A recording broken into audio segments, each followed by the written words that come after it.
Thank you everyone for being here. It's really an honor to be able to present today to you, and I appreciate the time you take to listen to our ideas and collaboration.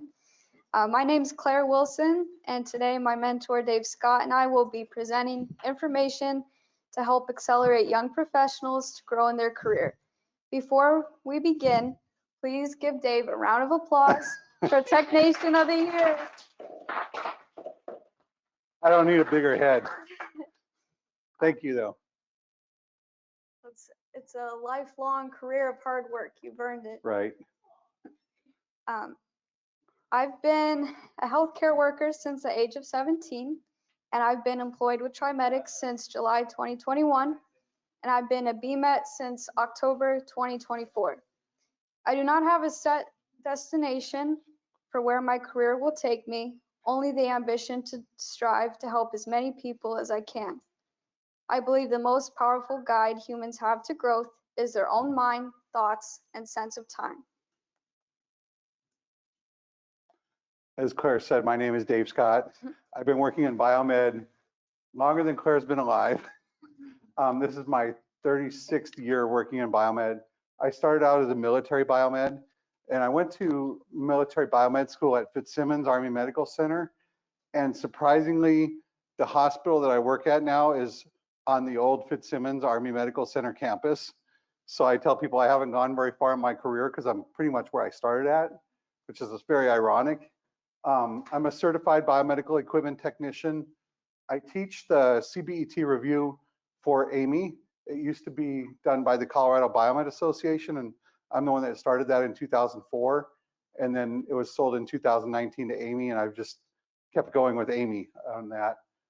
As Claire said, I won the 2025, this year's Professional of the Year award at the show. Got it yesterday. Got to hold the trophy up and talk to everybody, so thanks. And previously I've won the AMI Biomed of the Year award also. So I think I might be one of the few people that has won both of those. And I've been a presenter at AMI and at MD Expo for many years. So, and I've teamed up with, this time around at MD Expo, kind of had a little different idea, and I approached the MD Publishing people and asked them, you know, like, I'd like to work with people that have never presented at MD Expo before, and kind of be, like Claire said, a mentor. So I had Claire, who's been in biomed very short time, and the other guy that I presented earlier today with, he's been in biomed longer than I have, but he's never presented at MD Expo. So kind of like having me to help them out, to get them started and kind of coach them up along the way, and be here for them as a mentor. Because when I started in my career, I kind of had someone like that for me myself. That was kind of, I knew someone had my back. I started in the Biomed Association. I didn't jump right into the deep end like Claire's doing at the MD Expo. I kind of did just a little bit at the Biomed Association, and had the Biomed Association president that he kind of like encouraged me and told me, Dave, you can do this, and don't worry, you know, like, I'm like, all these people are gonna think I'm stupid, you know? And he said, well, if they were so much better, they would be up there doing the press stuff themselves, not you. So you're already one step ahead of them, is what he told me. And I'm like, I never really thought of it that way, but I guess you're right. You know, like, I'm doing a little more than they're doing because I'm putting myself out there. So, and he said, it's not, they're not going to judge you whether you're right or not. It's just your opinion. So kind of where it started, and I want to return that favor to other people. And Claire is one of the people that I'm working with. So thank you. So just a quick overview of a resume guide. Resume should be 1 to 2 pages, and the main format of a resume should include your name and contact information. LinkedIn is a great resource we should all utilize. So your objective will be your first impression. And then your professional history, educational history, and skills and abilities will all contribute to making yourself a strong technician. So don't feel like just because you have less time in the field that it's any less significant. Oops, I forgot about this part. Okay. To anyone that likes Peaky Blinders, I figured this is a great entrepreneur we could all learn from.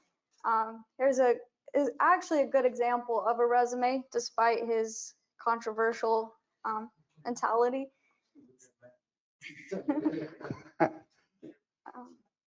I like the format of this resume and how it has a picture of the guy and tells a little bit about him, and then kind of experience and expertise and honors awards, so on. I think also if you have your email address, and you can barely see it on here on his, in the top left there, but don't have like some crazy email address as your business email address. I'm looking back in the back at Sydney and Kristen, because they do HTM jobs and they probably have seen everything, I'm guessing, on the resumes, but make it something that's like relevant to yourself and not too crazy. Like, I don't really want to go on examples, I guess, but you can imagine, but have it, remember, it's a professional resume, professional environment, and you want to make a good impression, not like badass dude at AOL.com or something, or whatever, but, like make it something professional, like your name and maybe initials or something like that, if someone else has that address, but get that makes a bad impression. And one other thing that resumes, recently at my work, we had a job opening and it was for a senior tech position, and that position requires certification, a CBET certification. And we got a resume, and one of my coworkers came to me and actually my boss came to me and said, "Dave, have you heard of this guy before? He says he has CBET." And I said, "Well, let's look him up on the AMY website, because there's certification directory on there. So it's easy to look someone up." I looked up the guy's name and it wasn't on there. I was like, well, I wonder what's going on with that. So my supervisor sent out like something through LinkedIn to this guy. Do you have your CBET? "Oh, no, I'm working on getting it reinstated." And he's like, "Huh." And I said, "Well, if he was working on getting it reinstated, he'd still be listed in the directory until March 31st when it drops off. That's like the late renewal fee part." So I work in the CBET thing, so I kind of know a lot of the details about it. But I said, this guy's going to have to take the test again. He's going to have to start, like, he lost his certification. He didn't keep up his continuing education units. So the boss told me, like, "I don't like this guy. I feel like he's lying to us, on his resume." It's like, that's the worst place to lie at. If he's going to lie on his resume, what's he going to do when he starts on the job? So only put things that are true on your resume is the point of this. And don't put anything on there that's not true of what you actually can talk about or they can look up about you, because that's kind of public information. I feel like that certification part. So with that being said, you don't have to just jump to the end of your career and just magically know where you're supposed to be. So instead, it's good to break it down through durations of time, anywhere from 1 year, 5 years, 10 years, 20 years, and to retirement. So examples that you can do throughout your entire career that is not a requirement based on your education level is committees, task forces, and volunteer opportunities. You might have heard me say that I was the CBT person for CABMET, but CABMET is the Colorado Association of Biomedical Equipment Technicians. So I did that. I was the president, vice president, and board member, and I did the study group, CBT review group, not all at the same time, but in over 20 years time. And so that was all like volunteer work, but it also kind of advanced my career, and I got to network with a lot of other people and got to know other people in the career field by doing that volunteer work. So I feel like that paid off a lot for me by doing that. Definitely. So a good thing that you can keep in mind is even understanding the patient care aspect. And so even something as simple as a CPR certification gives you the best idea of what it's like to be a nurse. And so those user error things, when you don't know what they're doing on their side, it seems crazy. And then once you look through their eyes and see what they're dealing with, it makes it easier to repair their equipment and to communicate with them and to have a rapport that utilizes your ability to help.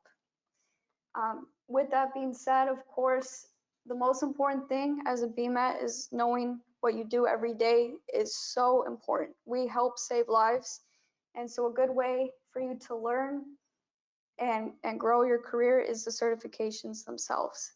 And so these are just examples that once you've been in the field for a few years, then you can start looking at your time frame. Starting CAB-T certification, you do not need 4 years of experience, so you can start preparing for that now. Once you do hit 4 years of education or job experience, then you can get your CBET certification. And then as software becomes more important in the field, your IT certification can make a huge difference as well. I was talking to you guys before, the people that are sitting up here in the front. I know you're students in school. Has anyone talked to you about CAB-T? Certified Associate in Biomedical Equipment Technology? Yeah, how many people are students in here? Raise your hand. Oh, wow, okay. And all of you go to the same school, or is it different schools? Where do you guys go in the back? Okay. That's kind of in this area, right? Okay. You guys are from Orange County, the OC. Okay. And in the back, you guys are all Mira Vista, LA? Oh, okay. Okay. Has anyone been talked to about the CAB-T certification?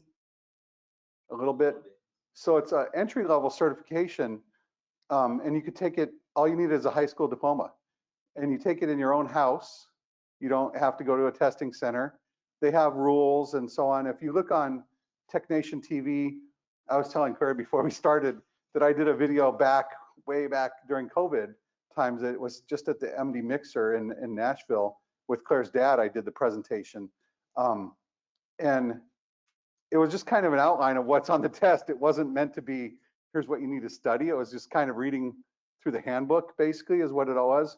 But it's one of the most viewed videos on TechNation TV in the last 5 years. It's up there towards the top, but it's just a CAB-T review. So we kind of go through the whole outline, but you can look, has anybody looked at the AMY website for the certifications?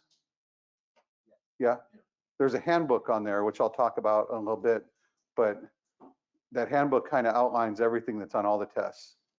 So once you can take that CAB-T with no experience, just a high school diploma. So I would say, if you're getting ready, going through your biomed program, maybe when you get done, do the CAB-T. It's not as expensive. I know Claire has the cost on there later, but then once you have, like, if you have a 2-year degree, at least a 2-year degree, no experience, or just experience in the field, you can take the CBET, but the CBET is like a higher certification.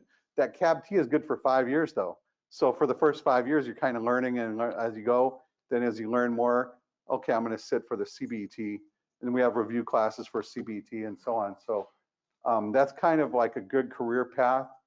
And also, I was talking about, you get a certificate, but maybe like after a certificate, associate degree. And if you plan on getting into higher management levels, or like your career goes in that direction, you're going to have to probably get a bachelor's degree or higher at some point if that's your career path. I know right now you kind of like, I don't even know about, man, I want to just be a tech and start working, instead of going to school.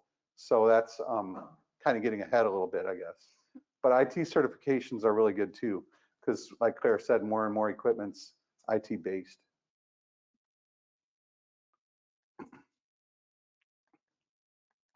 So your CRES certification is definitely one you want to take your time with. I'm not speaking from experience, just only advice. And then a huge thing is evaluating your own growth by your ability to teach others. That will even let you know what you still have to learn, just by realizing when you teach someone, you have no idea what you're talking about. And I kind of feel that way today. So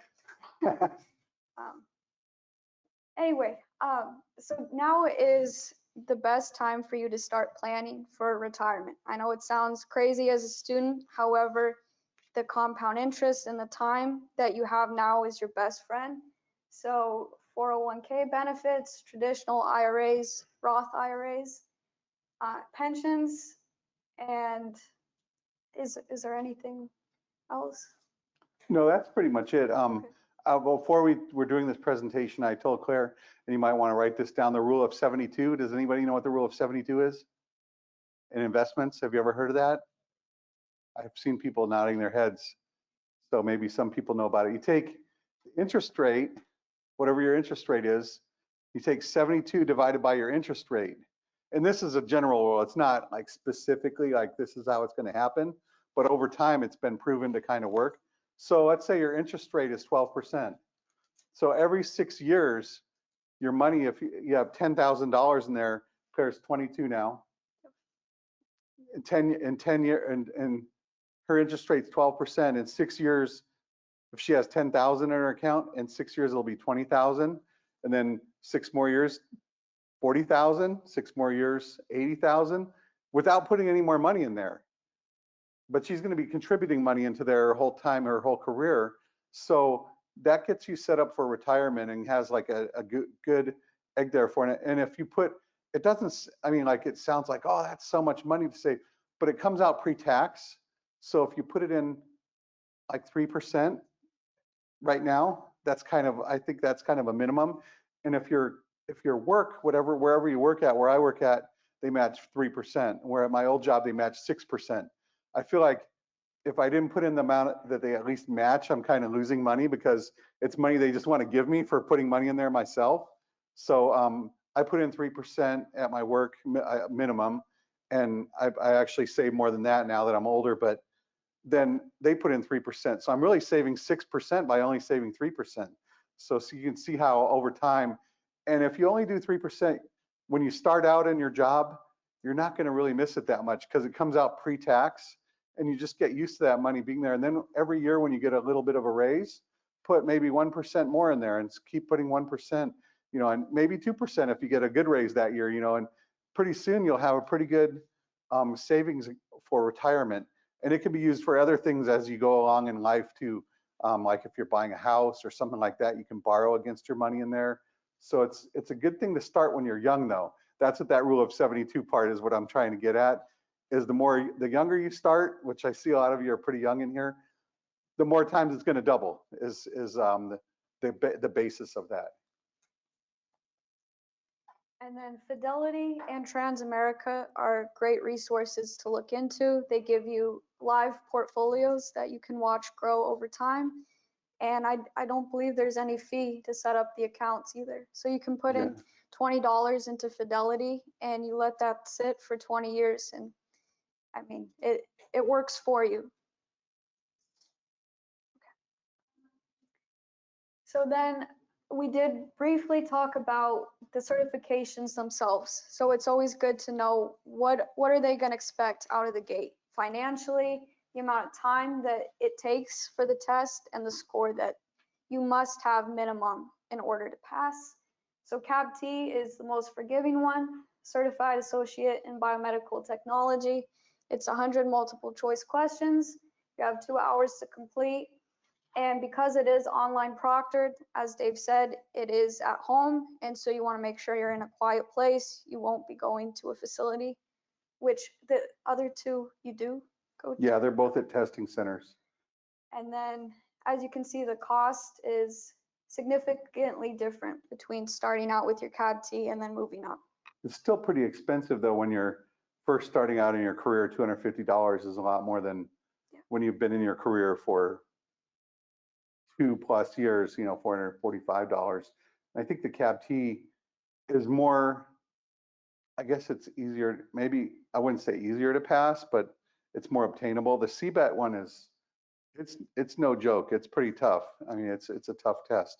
And I've had people in my review classes that they're like, Dave, this is my 4th time taking the test. You know, I'm like, okay, maybe you've learned something in the past from taking it, but hopefully you'll do better this time. And usually those people are people that they wait too long in between taking it. They'll take it, then they'll, oh, I failed it, darn it, you know, and then like a year and a half, whatever later, they'll take it again. I always tell people, if you fail it, take it the next time it's available. I don't know about the CABT because the other two are only offered in May and November, so those are 6 months apart. The CABT, you can take it, I think it's going to get expensive though, you know, if you take it more than once, but you can take it more closer together. And I always tell people, like, one of the reasons why people fail some of those certification tests is because there's surprises there. You know, like when you're taking something the first time, it's the first time you see it, and you're like, oh, I didn't think they'd ask about that, or I didn't think it'd be this hard, or I didn't think it. Second time around, there's not any surprises. You already know what it's all about. So it's just a matter of studying, buckling down, getting it done. And these, I wouldn't say are required, but I can definitely tell you when, like the guy that I was telling, my supervisor, when he looked through resumes, he's like, this person has their certification, he put that resume to the side. And we have a guy that works with us. He worked in sterile processing as a sterile processing tech before he worked in our department. And actually he just got promoted. We have, at my job, we have associate tech, intermediate tech, and then senior. So it's basically like tech 1, 2, 3, but we call them different names. So he just got promoted to intermediate tech and got promoted. He works in the OR now, but he started in sterile processing. He learned about the CAB-T test, took his studied for it all on his own, took the CAB-T, passed it, and he also has some IT certifications. This guy had like his own little like cell phone repair business on the side that he was doing too. He's kind of pretty crafty guy. But he interviewed for a job in our department, and I'm like, oh, this guy has his CAB-T, like that's really good. Wonder how, and we asked him a little bit about how he heard about it. He said he figured it all out on his own. We never had talked to him before, but he worked in the hospital. And we ended up hiring another guy that had a little more experience working in biomed than he did. But then the next time a job came open, we're like, what about that guy that has CAB-T? He works over in sterile processing. Let's get a hold of him. He was already he was like our #1 candidate before, because we thought if he's going to put all the effort into learning all that and doing that all on his own, that's someone we want to hire. So those resumes stick out more to people that are the hiring people when they see that. It tells them that that's someone that's serious about their career.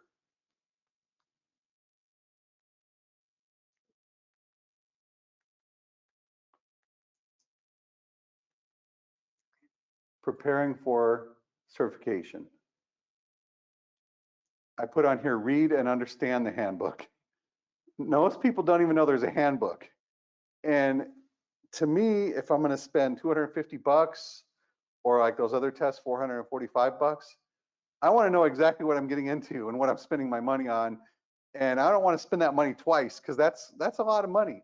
If you take one of the review classes, then that's even more money. So read and understand the handbook. Amy Credentialing Institute, ACI. And I have a link there. I think this PowerPoint will be available, but I don't have the address on there. You can look it up on the Amy website. aami.org is the Amy website, and just look for handbook, certification handbook, and you'll find it. There's a whole tab in there that goes under with certification. This will give you a good understanding of what's on the test. I put the pages in there, 23 through 33. That has the outlines of the test, like what they'll ask, what categories, because they're divided into categories. Like the CBET has anatomy, physiology, electronics, safety and healthcare, problem solving, IT section, and there's one more section, and I'm forgetting it, but it kind of breaks it down like what you're going to need to know for that, and it's all in the handbook. And the handbook gives you a good jump start on all those certifications. Don't waste your money not knowing the details, is what I put. It's in your best interest to look at it. And as you're going, like I put a plug in here for CABMET, the Colorado Association of Biomedical Equipment Technicians. They have free flashcards to help you study for CBET. So you can go on the website, go onto resources, and there's flashcards on there. And the cool thing about them is you can just do them on your phone and just go through the flashcards whenever you have some free time. Start looking at flashcards and start learning a little bit about biomed and learning about like what you're going to need to know for certification. And those flashcards, I was kind of involved with the flashcards unofficially, because I would never do anything that with not Amy's approval, I guess. Amy doesn't have flashcards, so I figured it was okay for us to come up with flashcards, but they came from one of my coworkers that took the certification test and passed it. And he had this big stack of like recipe cards. And I said, hey, can I have those? I want to give them to CABMET. And they made up like a Excel spreadsheet. I went through there and helped like make sure they were right. And then they loaded them onto the website. And you could do, there's also a crossword puzzle on there. And even though I know the answers to most of them, I have a hard time with the crossword puzzle. So I would say like go through the flashcards, and it gives you a little bit to do at a little bit at a time, little bites at a time as you have free time. So Definitely. Another resource I found is Quizlet is also, they might ask you different questions as well. So the more resources you have, the better. This probably seems very simplistic to most of us that are familiar in the field. However, I'd just like to reiterate how different each modality really is and how much training goes into each one, and all the equipment that falls under each category is pretty significant. So cardiology, you don't think much of it until you realize there's 80 different devices on your PM list in a month, and 10 of them you've never even heard of before. So they all do connect in certain ways. Respiratory does help OR, and OR is, the big main priority in the hospital. So those PMs are first and foremost, and those trainings will definitely be more difficult. Lab equipment is its own kind of offshoot thing, so you're not going to see that equipment anywhere. You have to pretty much specialize your time and your knowledge to be in a certain area, working with certain personalities. Clinics and stuff, they're a bit more forgiving. It's exam tables and lights and stuff. So knowing that different modalities require different commitments is a huge thing to help your career advance. I feel like when you get into biomed, you don't really know what those are. And we kind of have silos, like this person does this and this person does that. We have the OR team, they do the anesthesia machines and the OR equipment. But throughout your career, you could move, like the guy I was telling you about that got his CAB-T that works with us. He started out working on infusion pumps, and that's kind of what our Tech 1 people do, infusion pumps. They might have some clinics that they do. And then now he's graduated, he's going to be on the OR team. So now he's going to be going to anesthesia training, and he's going to be learning anesthesia equipment and OR equipment. So as you go in your career, you kind of do steps like that and like learn a little bit, maybe more difficult or more equipment that maybe takes a little more training. Some of those anesthesia courses are like $15,000 for a week of training. So if your company or whoever you work for is investing that kind of money in you, they've already seen the potential in you. So it kind of tells you like, hey, I'm headed in the right direction. I'm doing the right thing. That's kind of the idea behind these different career paths or different modalities.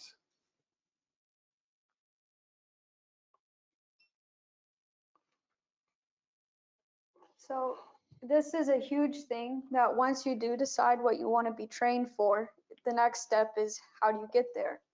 And so you definitely want to convince whoever you work for that you are committed, mindful, and organized in your preparation. Showing that you do have a plan for your future will get you a lot farther than people will tell you. So you want to make sure that you calculate the total cost for your hotel, airfare, rental car, the training course itself, and most importantly, the food. I mean, if you have all of that you can present to your manager that you're ready and you know what it takes to get there, there's a very good chance or much higher chance that they will approve you of the training. The sooner the better. You can even provide reasons for why you believe this training will help not only yourself, your peers, the hospital you work for. Is it saving the hospital money for vendor service, faster repair times, parts are cheaper than replacing equipment? So just keep that in mind, that it's almost in a roundabout way the same thing as a resume, showing that your skills can be valued and they can grow no matter where you are in life. And the AME Career Planning Handbook is a really great resource if you still need to brainstorm, you still need some ideas where you'd like to go. It will kind of challenge how you think and make you question things that you haven't even heard of yet. I know when I looked over it, I sent it to Claire to get ready for this presentation. Exactly. Yep. One thing I wanted to say about this is your boss is busy. And if you put the effort into coming up with this information here and make their job easier, like the easy button on the commercials, like they want an easy button. And also it shows to your boss that you have an interest in developing your own career.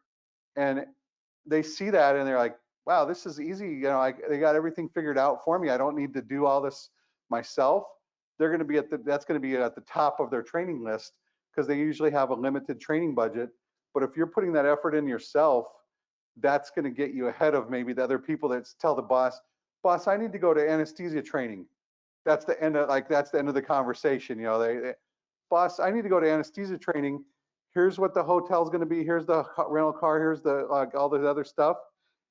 Here's how much the total cost is going to be. And I think, you know, I'm going to be able to work in that area. It's going to save us money because we're under contract right now, or I'm going to be the backup to, you know, one of the other techs there. It makes it their job a lot easier in making that decision. Does anybody in here work in management? Yeah. What do you think about that? I think that's a good approach. What I tell my team that works for me is don't come and complain. After a while, people are just going to get sick of listening to it. Tell me, how do we make it better? Come to me and say, hey, how can we solve this problem? Right. And then the one tech I have to say that took that approach is here with me on this. Oh, nice. He's a rising leader for sure. So I'll give you some advice on that one. It does make the difference. One of my friends, I actually went to biomed tech school with him, and he was in the military, and he stayed in the military. I was in the military too, but he stayed in the military 33 years, I think he had in the military, and he went to Chief Warrant Officer 5. There's now Chief Warrant Officer 6. He's the highest ranking warrant officer in the whole Army. Before he retired, he gave me some good advice. He said, Dave, whenever I have a problem and I got to go to the colonel with it, he said, I'm not going to go to the colonel with the problem. I'm going to go with him and put the problem, but I'm going to have at least 2 answers to the problem. So the colonel doesn't see me as the problem person. He sees me as the answer person. So he's an answer person, not the problem person, kind of to what his point was. So if you ever have something like that, always be the answer person. So continuing on, you know, if you really do want to advance your career and understanding further modalities, you have the standard, there are more: nuclear medicine, X-ray, CT, ultrasound, MRI, and mammography. So that fits with the CRES presentation, or certification, I mean. Understanding each one and how they interact in the hospital. They are the big money makers, and each one is so significantly different in their diagnostic, imaging, the way they function, even the cost of the device. Your repair time escalates. Very few of these modalities will be considered when you can get to it. This is stat demand. A lot of people don't start out in this, but they maybe progress towards this in their career. I mean, maybe if you graduate from school and you get a job with an imaging company right off the bat, you might do something like that. But a lot of these take like years of development. I don't really know too many people that do all of these that are listed on there. Usually you break up into like kind of specializing in one of these type of equipment, or maybe a couple of these types of equipment. So, and usually it's kind of reserved for your top techs, kind of, that are really the go-getters and you know have a lot of knowledge and able to do the job, and they've maybe been at the job for a while and they want to invest more money in those people and get that kind of training. And it also comes into maybe saving on some contracts that you might have through the hospital. Before I became a BMET, I was in a training program, and during this time, I started to collect all the knowledge I was learning into documents for uniform PMs and repairs, and friendly reminders to my future self. A huge battle that I've found with my career is trying to remember everything. So keeping documents, notes, service manuals are so long and descriptive that I will just take like general context out of it and copy and paste it into a Word document. And then that way I don't have to flip through a bunch of pages. I have it and my memory does increase from that.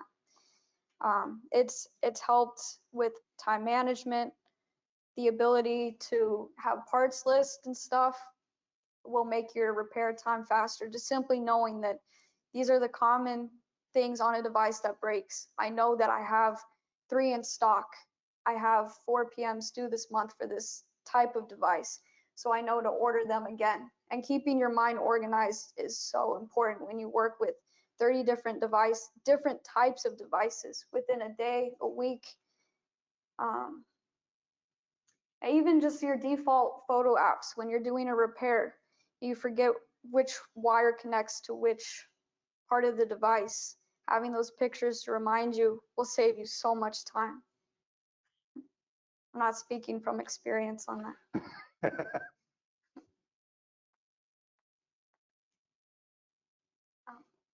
And then a big thing is prioritizing your work orders, knowing that if you go to the OR at 9 a.m. and say that you want to fix one of their tables, they're not going to be very happy. So you have to keep in mind, based on the modalities you're interested in, you will be working crappy hours. And there's a lot of times where you will be told no, and they're not very kind about it. So you just gotta know that the equipment you're working with is important. And yes, you are helping them. They do not want to hear it. Kind of knowing your customer, right? Yep. And knowing what their schedule is, so you can work around it. Absolutely. A huge thing that has saved me time is knowing when it is truly user error. Because when you're new to something, you get in your head that you have to take it apart and figure out what's wrong. Sometimes it was just simply an impatient nurse that did not want to have to charge the Dynamap or whatever it may be. How many people have worked in biomed in here before? Like, raise of hands. Yeah. Have you ever seen the tag that just says broken or broke? That doesn't really narrow down the problem, right?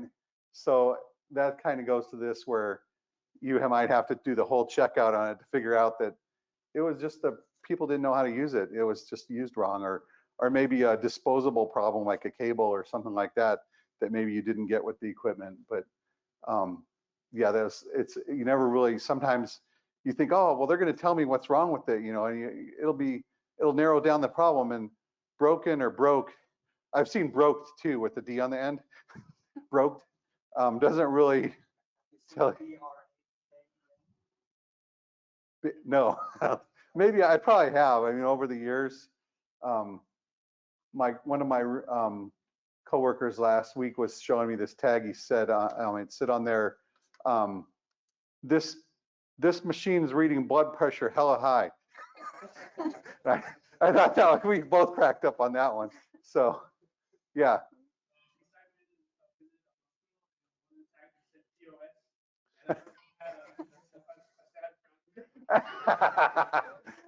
Yeah. What's funny is Amy, for HTM week, it's coming up in May. Amy does a sticker contest, like a broken sticker contest, and they have you submit like pictures of your favorite broken sticker that you got, or defective tag. We won't call it broken sticker, defective tag, and like those POS or sad face, and they'll publish like some of the good ones, and they have a winner. I think they buy like pizza for your department or something like that. But I always get a kick out of reading those because they're pretty funny. And people don't, I guess other people in the hospital probably don't know that we're like getting a good chuckle out of that, but it's kind of like an inside biomed joke thing. So continuing on with the portfolio, I use like PM checklists, so that way my PMs are more uniform, and I have service notes that I always input into a work order. So it reminds me, okay, I've done an ESI, visual inspection. If you need to change casters on something, or like little rubber stoppers or something, you know that each device is treated equally. And so that way each patient that comes into the hospital has an equal opportunity for functioning equipment. A big thing is the devices that you will contact are disgusting. Please advise that, as bad as it looks, what the molecular structure of these diseases are far worse than what you see, just encrusted into the plastic or whatever. So proceeding with caution is highly advised, especially with respiratory equipment, knowing that a device has come out of a contact room. You are second contact more times than you wish. And just keeping your health is really important. Order common parts in advance. Like I said before, it just makes your life easier. You're no longer waiting. It can take weeks, especially in bad weather. Parts are back ordered, and knowing that they can be sold out very quickly depending on the type of device. Understanding the age of equipment. Unfortunately, the difficult truth of the corporate world is that discontinuing parts and service for equipment before it is phased out of patient care. There's a lot of times that I've found I want to repair a device. It's a simple repair. I know I can do it. The parts are discontinued. I can't find them on eBay, nothing. They're obsolete even though the device is used every single day. And it's sooner than you think. It could be a 10-year-old device, a monitor even, and the parts are already gone. Even something like batteries. So certain manufacturers will step up and they'll find a replacement that you can use. For example, Trimedics uses RSQ as a part catalog. We are constantly in battle with knowing that we can find a part online and we cannot find it in our catalog. And so that is another thing that will slow you down in the process. Accurate lifespans of devices vary on modality, especially based on software. I've learned that forward and backwards compatibility is a huge thing that people don't discuss enough. Knowing that this device cannot interact with its replacement is difficult because a hospital's budget might not be able to replace them all at once. Go ahead. So here's an example of my own portfolio. It doesn't really look that interesting. However, it's something that accumulates over time. And it's just Word documents.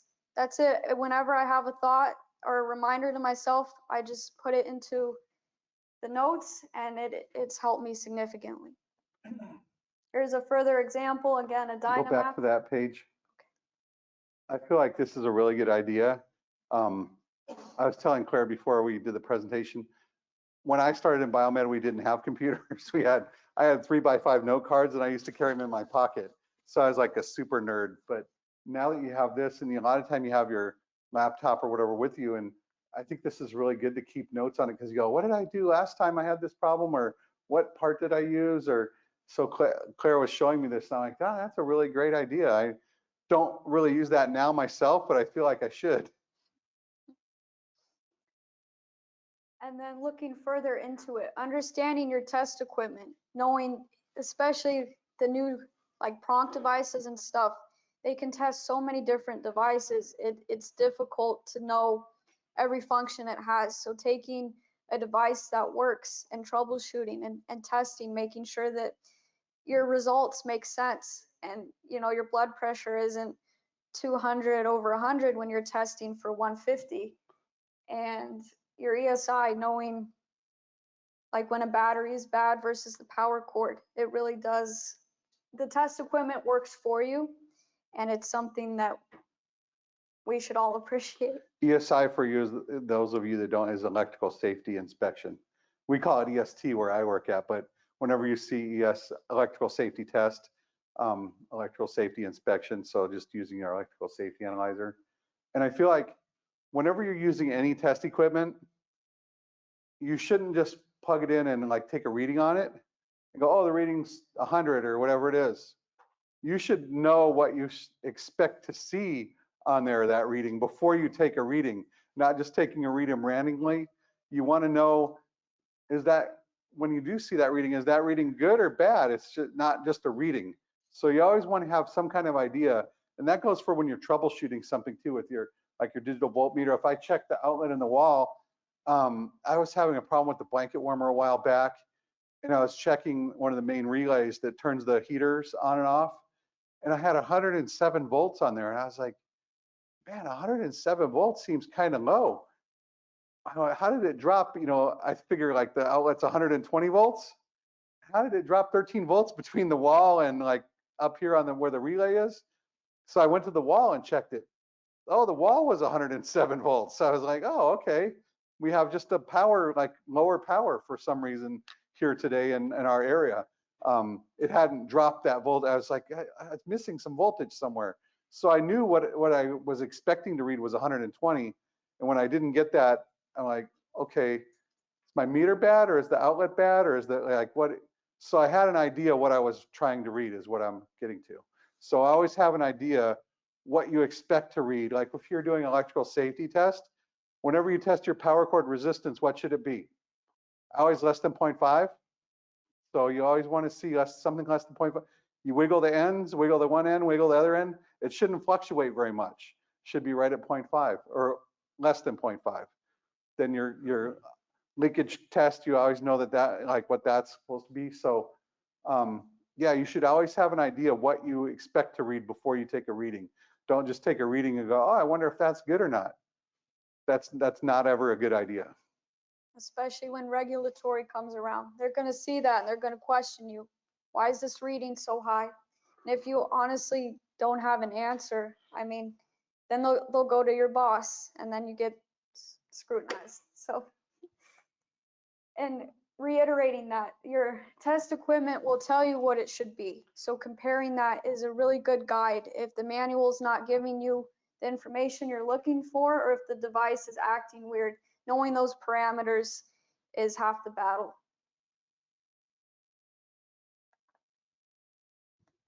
So of course, long-term career planning, you have to ask yourself the hard questions, even if you don't quite have the answer. And even asking yourself, you will learn things about yourself you don't expect. You'll try a certain modality, or say field service just is not for you because you're traveling around too much and you spend more time driving than working, and you rather just be in one place. Knowing yourself is going to help you get where you can be happy, where you can feel established, where you feel that you make the most difference. So what is your end goal for your career? Just even outside of money. How do you want to contribute to the community? Where will you be? Is there a certain place you've always wanted to live? Looking at careers in that place, knowing the cost of living in that place. How long will it take to reach that goal if you need to save money? And having motivation to do so. Like what makes you get up in the morning? Outside of money, of course. I feel like this changes too over time, like based on, if you have a family, kids, so on, maybe like where you are in your career, or maybe health-wise too. You might have some health problems that you can't do what you used to be able to do, or whatever it is. Like when I was younger, I thought, oh, those older guys, why do they don't really seem like they want to work that hard, or they're not really, that motivated, or not really.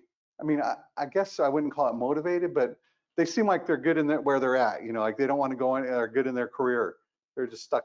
And now, as it's like, oh, I want to climb the ladder and keep going, and be like this superstar, And as I got older, I'm like, okay, I can kind of see where those guys, like why they were just good where they are, because like I've had some health problems myself.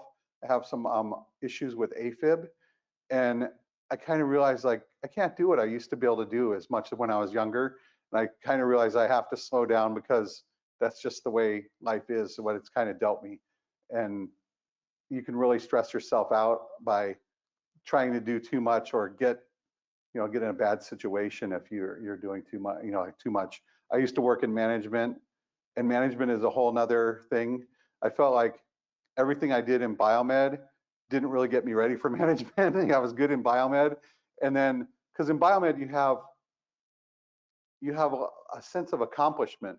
If something comes in and it's broken, and it leaves and it's fixed. Like I did it. I accomplished something. And I feel like in management is a lot of more gray area, not as much black and white. Like you always have something that you're kind of working towards. And not that many often people tell you you're doing a good job when you're in management. It's always something that, like the next thing, the next thing, the next thing. So that can get kind of stressful after a while too. Do you have anything to add to that in management? Is that kind of true? Are you talking about how to motivate the team to keep them around? No, just like kind of job burnout, I guess, after a while. Like all the stuff you did as a technician is totally different when you get into management. It is. I remember being a tech for years, and it seemed like I think you used the word repetition just now. I can remember the equipment control number of the device I worked on last year, but I didn't have any anesthesia PMs, like even in different facilities. It's interesting, but mentioned a little while ago about, you mentioned your own like feelings about how you feel about, what you want to do and what you want to be. And I didn't have anybody Yep. talk to me like that in my Right. starting career. They were saying, go get your PMs done. It's a whole different focus, right? So my first job was in '86 as a startup mom. Oh, wow. I was an OR janitor, and I was an Air Force reservist. So I had electronics background, and the guy that hired me gave me my first opportunity was an Air Force, ex-Air Force officer. So I guess he saw something in me, gave me an opportunity, right? So That's all it takes sometimes, right? yeah. And then I got a 2-year degree in electronics, went to the Air Force Bowman School, and then it was just, upward mobility, I guess, and my own thoughts on where I wanted to be, what I wanted to do, And so really, it's just, and what Claire, I think, I like Claire's approach and her thoughts, and because it's you're holding yourself back, or you're propelling your career forward. It all depends on your own mindset, Yeah. So I like this discussion. Thanks a lot. I think Thank too, you. what Claire and I were talking, that your career doesn't always go like straight up like this. It kind of does like this. Exactly. And eventually, you're kind of getting to that point at the end where you want to be, but sometimes there's some setbacks and you kind of deal with that and move on. But you're always trying to have that end thing in sight. Absolutely. There's always going to be in your future things you can't plan for. So these aren't set in stone. However, just knowing that what you do makes a difference and you're happy doing it, and it's a place where you love to work, you feel appreciated, you feel that your team can genuinely challenge you and make you a better tech. That's what we're here to do, is uplift each other, to challenge our mindsets that we're not always going to agree. And that's okay. As long as you're not hurting anyone, you're doing more than enough. Caring is half the battle. You see it all the time. The burnout makes people careless, it makes them lazy, and that's when real incidences happen. So emotionally, this job will take a toll on you. You see people die, you see people at their worst, and that is not something that you can always just walk away from and go home and forget about. And so having that balance between knowing that healthcare is a very stressful and sometimes painful job to see.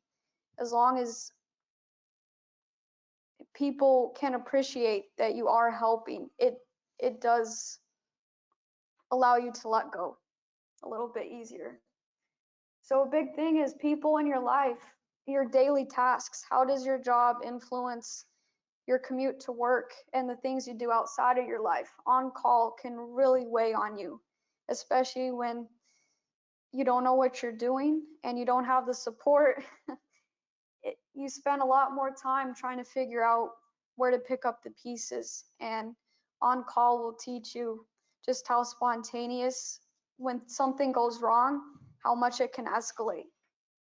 And so never let your job get in the way of your ultimate life goals. Let it contribute towards it. Let it build you up.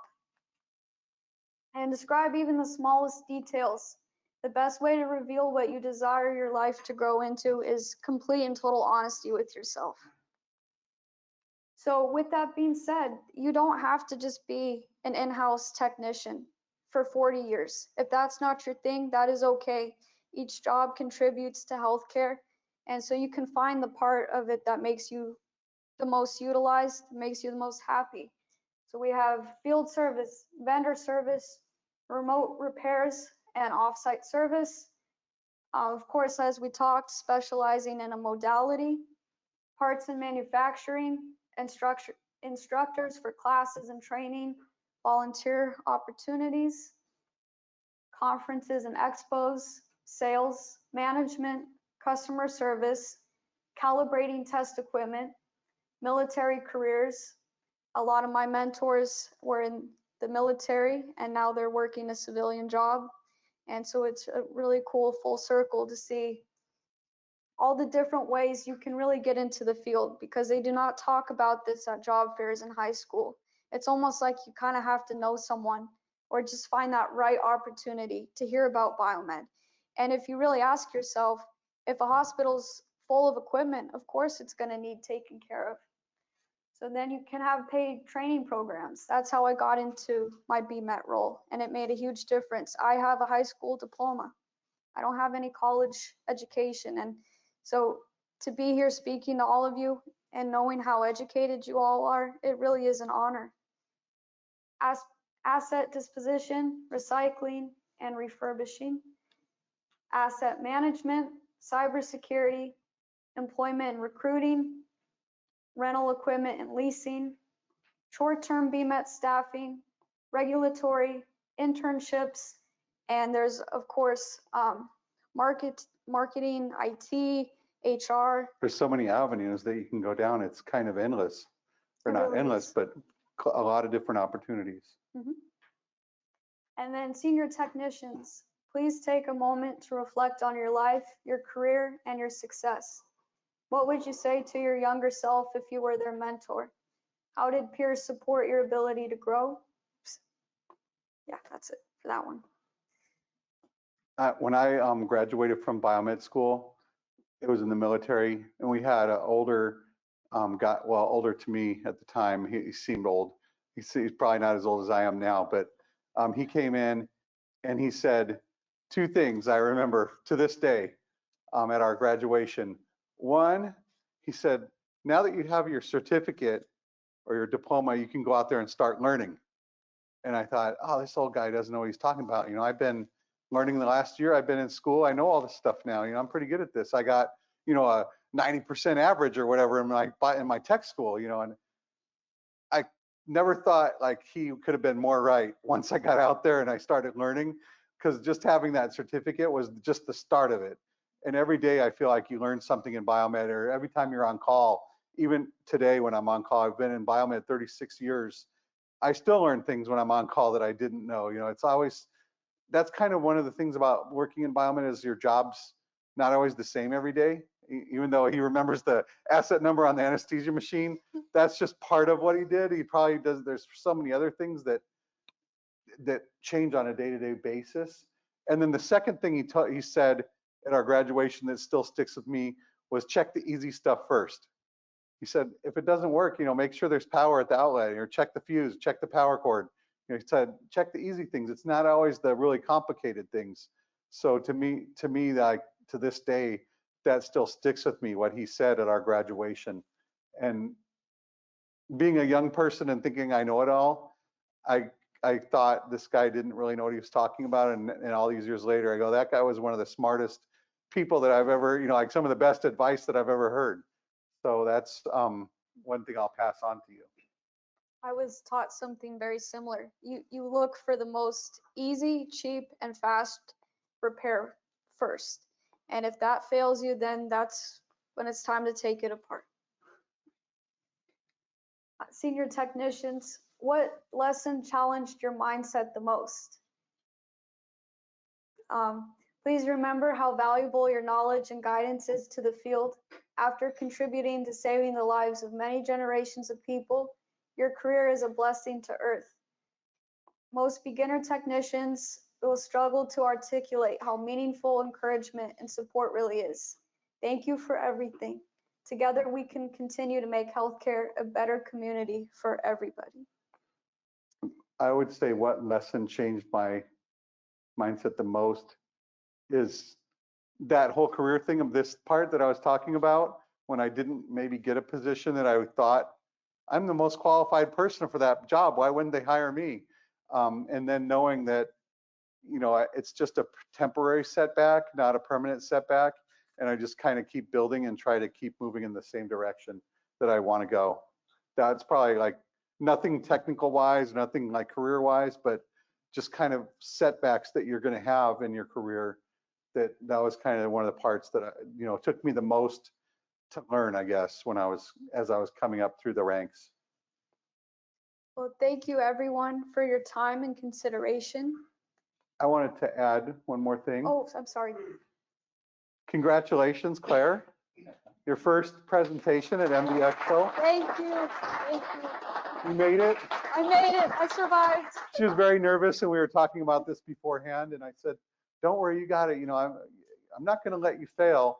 So it's a big like honor for her, I'm sure, to be Yes. like, and I feel like she jumped in the deep end, because I told like I would have started in my shop as a presentation, not and maybe done like the BioMed Association and kind of build on that. But Claire just jumped in the deep end, and I think she did a great job. So Thank you. good job, Claire. Thank you so much, everybody. I really appreciate it.